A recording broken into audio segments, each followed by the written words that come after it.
Hello and welcome back to another round of A Squirrel Plays. It's me, the Squirrel. Yes, that's me right there. Today I want to have a little chat about a fairly popular game that's been out for a little while. You've probably heard about it. Rumor has it that there is even a sequel coming our way, and that game is Zelda Breath of the Wild. Now you might be thinking, oh no, don't do it, you handsome squirrel. This is my favorite game. If you are, don't worry. I have a lot of good things to say about it, despite the title of this episode. I enjoyed it. I put a lot of hours into it, though as of writing this, despite my hours played and how long I've had the game, I still haven't made my way to Ganon yet, so no spoilers please. Though I'm not sure what you would spoil at this point. I'm literally right at his door after doing all the Divine Beast stuff and everything else. But anyway, if it's good, what is there to talk about? Well, I'm glad you asked. There's two main things I'd like to talk about today, and I'll follow those up with a few smaller things in the later part of the video. The two main things go hand in hand with one another, and those two things are: 1, I think Breath of the Wild is a bad Zelda game, and 2, I think Breath of the Wild was a huge missed opportunity by Nintendo for a new IP. So here's what I'd like to do. I'd like to dive into those first two things, and then I'll address some smaller things about the game, such as the weapon durability system, some much needed quality of life improvements, and the enemy scaling. And with that said, we'll just scoot along and get right into it. So when I say Breath of the Wild is a bad Zelda game, some of you know exactly what I'm talking about, and some of you think I'm saying that it's just a bad game overall. Truth is, I think it's a really fun game.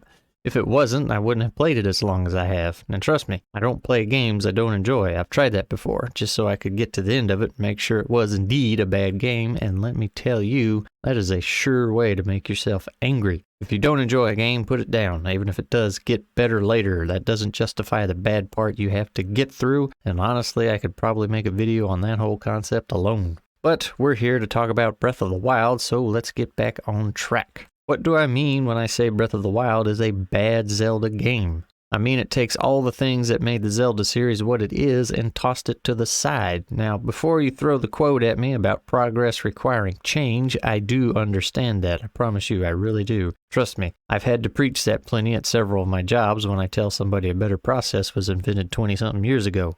But this is a video game, not a business in which that quote was meant for. There's plenty of ways to improve the game without changing what makes it what it is. In a video game series, there are things you need to keep and hang on to, because those are the things that people enjoyed and wanted more of.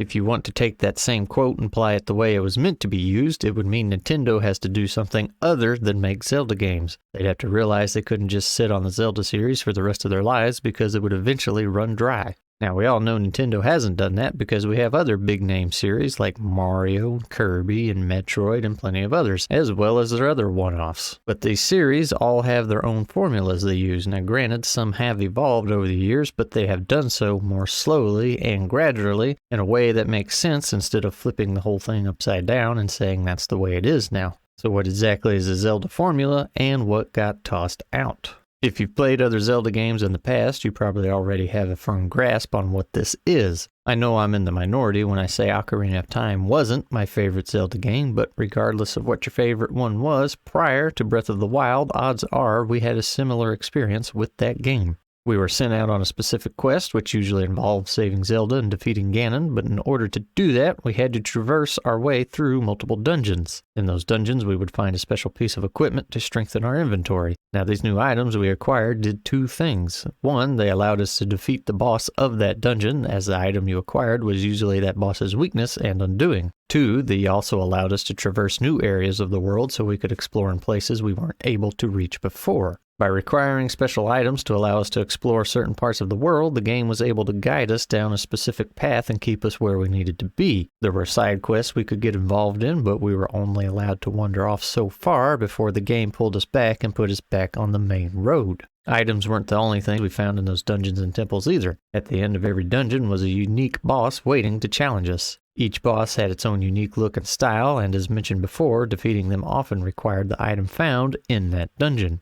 meaning your approach to each one of them was different. No two bosses were defeated in the same manner. But before we could even get to the boss, we had to solve countless puzzles and overcome other enemies along the way. These puzzles and enemies were tied closely to the themes of the dungeon. If you were in the fire temple, you were surrounded by fire and lava, as well as fire-based enemies. In other words, each dungeon or temple was its own unique adventure, complete with traps, puzzles, enemies, and a boss fight. After doing all that and any optional side quests you wanted to do, you were then on your way to save the day by slaying Ganon, and that was that. So I say all that to say this: Breath of the Wild didn't do any of that. They took that whole process and kicked it to the curb. Every single bit of it just went Instead of dungeons, you get shrines. While ripe with puzzles, they aren't exactly very long due to there being so many of them, which is also probably a reason they don't have any themes going on. There's no bosses at the end of them, and there sure isn't any special items to be had. And speaking of items, all those are handed to you during the game's introduction section. You're handed all the tools at the beginning of the game, then told to use them for the rest of the entire adventure.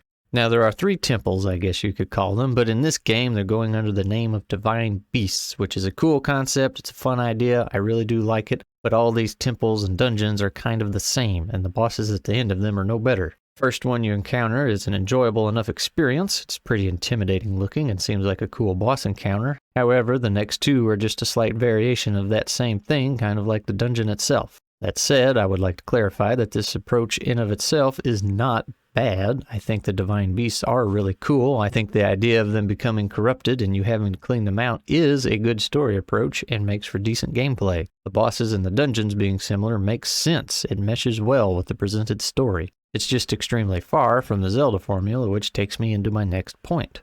Breath of the Wild shouldn't have been a Zelda game. They could have left everything as is, but stripped it of all Zelda references, and it still would have been a really fun game. It's clear that Nintendo wanted to try something new while really leaning into that exploration feeling, but for some reason they felt like they needed to ride the coattails of the Zelda franchise in order to pull it off. I can understand why they thought that was a safer approach, but I feel like it added some unnecessary division among Zelda fans. Considering there's a Breath of the Wild 2 coming out, I feel like in the near future when people say they're Zelda fans, the person they're talking to will say pre or post Breath of the Wild. And honestly, it's a legitimate question because they are very different games. Kind of like when people say they're Star Wars fans, sometimes they're asked pre or post Disney. Sometimes they're even asked prequel, sequels, or OT because love it or hate it, it is a fair question. They're very different trilogies with very different writing. But regardless, if they didn't make it a Zelda game, what should they have done? My 2 cents is that they should have leaned way harder into the technology flair they added. The lost and forgotten technology laying around should have played a much bigger role in the game. You could have had this world in a state where all the super advanced technology has been completely forgotten for whatever reason, whether that was due to a war that nearly wiped everyone out, or there was a super advanced race that died off and people just plain didn't know how to keep it up, or something else entirely. It's all up for grabs.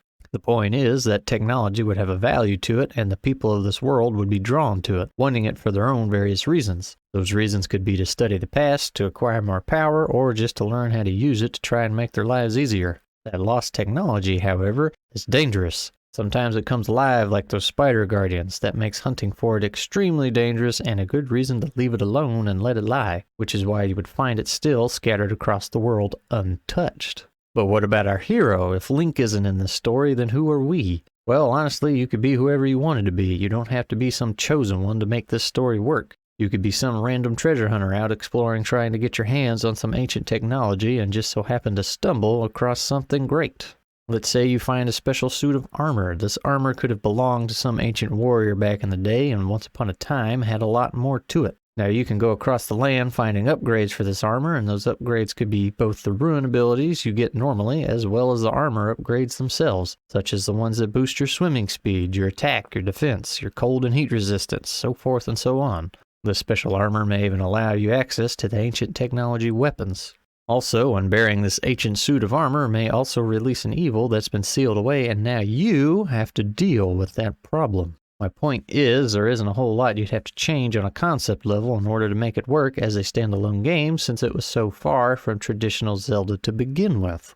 Had they done this, we would have possibly had a brand new video game series on our hands, and not only that, they could continue to roll out the Zelda series while still following their original formula. We could have had the best of both worlds. Instead, we got Zelda, but not Zelda. Now, I've said it a few times already, but I'll say it one more time before I start picking on it. Breath of the Wild was a fun game. Just because it was a bad Zelda game doesn't mean it was a bad game. However, I do have some issues with it other than the whole missed opportunity bit we just talked about, so let's have a look at those. My first and probably biggest grievance with the game is the weapon durability system. From what I've seen on the internets, a lot of people are pretty divided on this one. I'll go ahead and start by stating the obvious, which is that weapon durability has never been a part of the Zelda game, and I honestly don't see any reason that it needs to be a part of it. I have zero recollection of anybody ever saying, "Man, sure would be cool if my weapons in Zelda could break." I also don't recall anybody ever saying, "Man, I sure wish you could carry like 30-some swords in the games instead of a full inventory of unique items." But Zelda game or not, there are a fair number of people on both sides of this fence when it comes to weapon durability in games. Me personally, I tend to hate it, and that's mostly because it's more of an annoyance than an interesting game mechanic. I once heard a YouTuber refer to it as a graham cracker weapon system, and I honestly couldn't agree more. If memory serves, I believe it was ACG when he was talking about Immortals Phoenix Rising comparing the two games. But jokes aside, he's absolutely right. Your weapons break way too easily, and it's a darn shame too because there's some really fun and interesting looking weapons that I would like to keep. And because they break so easily, I find myself hoarding anything semi-decent like potions or any other random item in your typical RPG because I might need it later.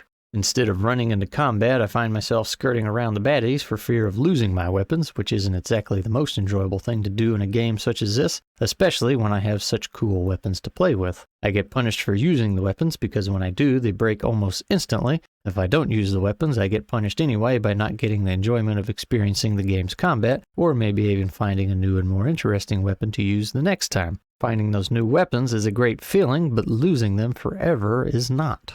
So what would we do to fix that? Do we just remove the durability system altogether? Well, if the game were just for me, then yes, I absolutely would take that out because I think it's silly. I'm not sure where the idea of swords constantly breaking actually comes from, because if you do some research, you'll find out really quickly that they're actually pretty durable. I highly encourage you to watch some videos from Shadiversity and Scholagrim, as well as many others you'll find along the way, and you'll see just how strong a sword actually is.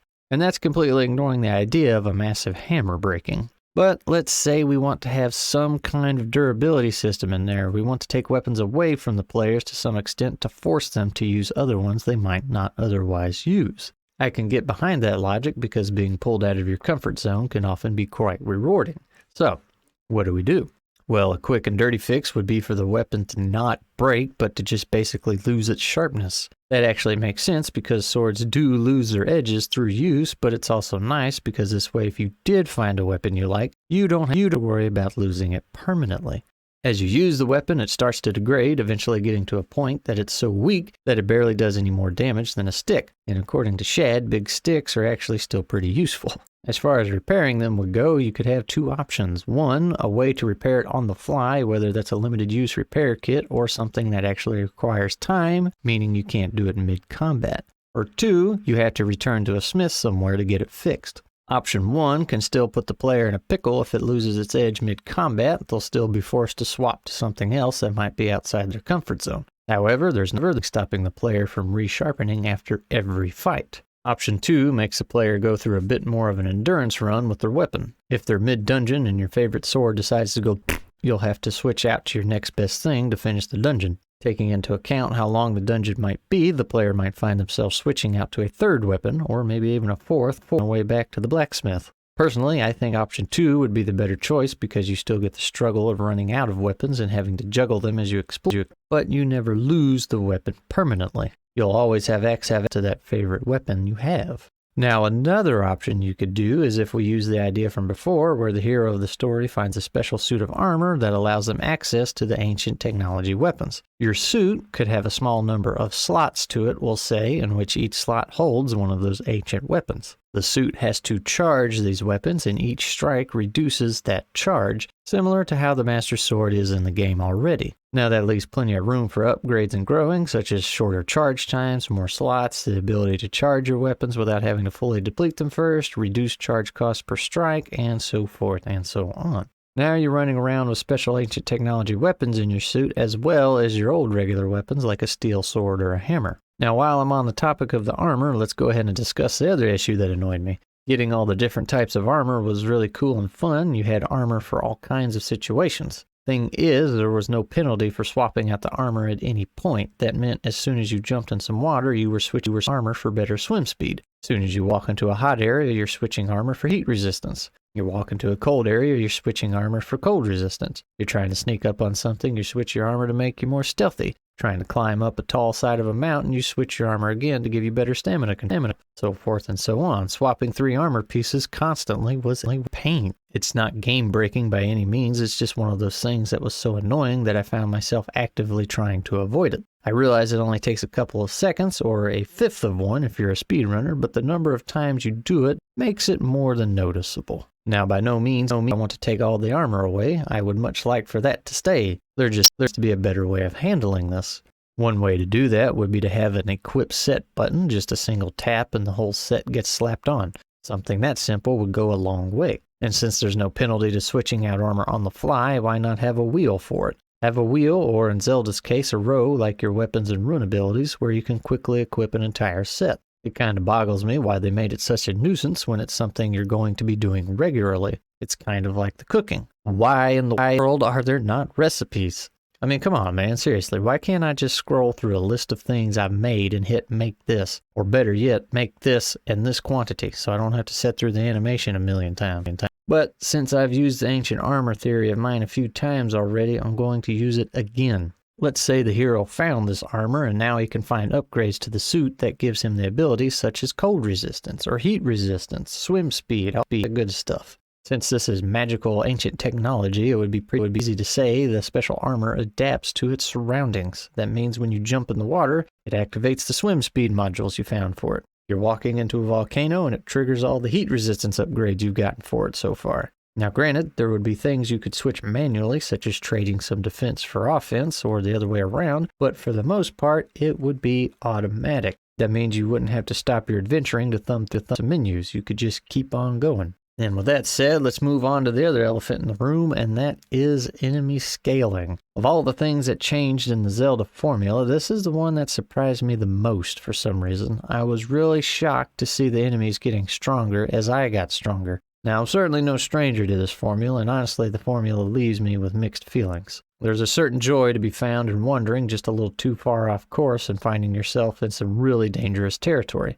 On the same token, though, I can understand why one might want to design a game where the player can go anywhere at any time. That keeps every zone available throughout the entire experience. But for a game like this, I'm honestly not sure. An argument could be made either way. On one hand, I feel like it really takes away from the player when they spend all those hours getting new items and upgrades and growing their character, only for the bad guys to be just as challenging as they were before when you were rocking 3 whole heart containers and a stick. On the other hand, you may not want large areas of the map becoming old news and forgotten because you're too strong for them now. The solution to that would be to lock other areas in these zones behind barriers that require special items to get past. That way, when you backtrack with your new gear, there's a higher level threat behind those walls. I'm 50-50 on it, to be honest, and the reason I tend to scoff at level scaling is because it so often isn't done right. It's simply done by making the enemies damage sponges, which is very much what happened in Breath of the Wild. That and the scaling was so weird that throughout the entire game, I found that every time I took damage, one of two things happened.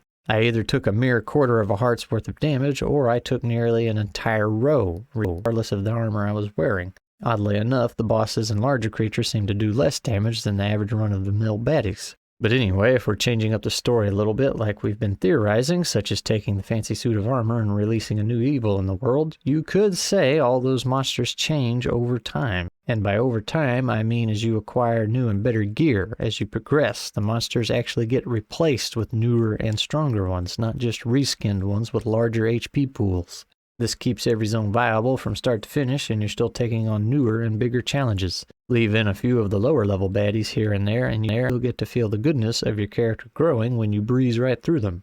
But those are just my thoughts. I realize this video was kind of scrambled, but the biggest point I wanted to make was I really do feel like this was a big opportunity missed by Nintendo. I would have loved to have seen this be a brand new IP standing all on its own. And yes, I would have enjoyed getting a new but more traditional Zelda game as well. So maybe I'm just being greedy and trying to have my cake and eat it too. But what do you think? What are your thoughts? Do you think it was a good idea to shift an established series so drastically? Do you want Zelda to continue down this path, or would you prefer just to have Breath of the Wild series while still getting the regular Zeldas? Or should they have just taken the plunge for a whole new IP? Share your thoughts down below because I'd love to hear them, and until the next video comes around, I will see you later.